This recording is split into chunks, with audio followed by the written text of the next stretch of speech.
thing I'll talk about is basically for all 7 marks question and above, okay, such as all your like how reliable, how useful, how surprised, okay, uh, uh, are you, okay, kind of question, okay, and of course all your hybrid question like how far does E prove F wrong, surprising, okay, okay. Now all these kind of questions, right, for all these kind of questions there are 7 marks, they're usually 7 marks, okay. Okay, the answer is divided into 3 parts, okay, into 3 areas. I won't say 3 parts, 3 areas, okay. Now area A, very important, is the base sources, okay, or base source. If it's one source only, like how reliable is source D, then it's base source. But if they ask you how far does E prove F wrong, there's 2 sources. So you need to give me a base sources inference, okay, content. Okay, it's the same thing. Okay, remember the PEE. Okay, so if they ask you how far does E, so for example, okay, so let's say a very typical question that has come up for the past 2 years in the O levels. Okay, so they ask you like how far does F make E surprising? Okay, so do PEE. I always say answer the question from the start. So F makes E surprising. Now, but don't just put a full stop. There is one common error that a lot of students commit. Okay, so as I said, when you answer the question, you also must write out your point and your inference. So why does F make E surprising? Okay, you have to compare the base sources, inference, and content. So EF makes E surprising as they disagree, okay, in terms of the benefits or in terms of the impacts of globalization. So you come up with your comparison criterion or inference criterion. Okay, that's what you always remember that. Okay, very important. And then after that, what you say is then up to you. You can first say that. Okay, then what you do is after that, then you give evidence from the sources. So you can say, E states that globalization is beneficial. Then this is sin. So PE, right, this is sin in the source, in E where this implies okay. Then next, however, F states otherwise. F states that globalization is actually detrimental, or globalization actually has negative impacts. So this is sin in D in F, where this implies, then it'd be good to just write a ending statement. Therefore, since they disagree with each other, E makes me surprised about F. Just remember that. Now if it's how far does F make E wrong, then it's the same thing, right? Then just say F makes E wrong, or sorry, let's say E, E make F surprising. So what you can do is E makes F surprising. Then or you can if you say how far does E make F wrong, then E makes F wrong as they disagree. Now if they ask how far does E make F right, then you will say they agree. Now if they agree each other, then you will say E does not make F surprising as they agree in terms of the impacts of globalization. Or E does not make F wrong as they agree in terms of the impact. So basically, if they agree, they don't make each other wrong. If they agree with each other, they don't make each other surprising. That's base source. So always remember to start with the base source. Every time once you do the base sources inference or base source content, you definitely get 4 out of 7 already. Next will be will then be let me just put B here. Let me copy this across. Paste. So let me just delete this. Delete this. So B, the next area that you need to do usually is always cross-reference to other sources.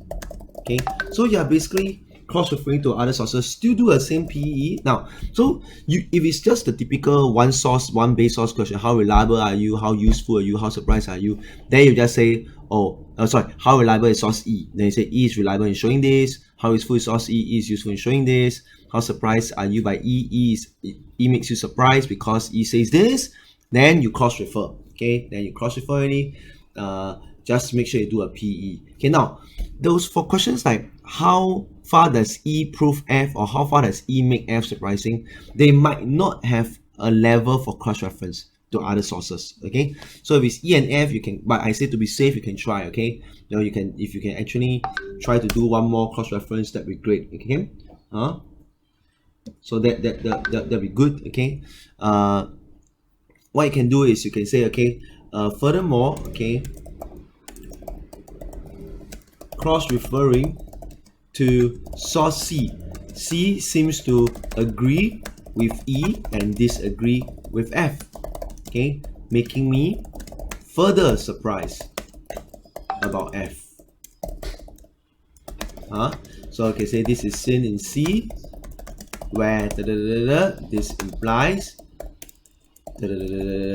thus, okay, C agrees with E and therefore, okay, making me surprised about F. Okay, so that's what you do. So with this, you should get 5 out of 7 to 6. And the last part is what we call your critical analysis of provenance. Okay, so this is the part that is usually the highest level mark. Okay, this one, okay, is, it depends on school to school. Okay, critical analysis of provenance. Okay, so what they do is,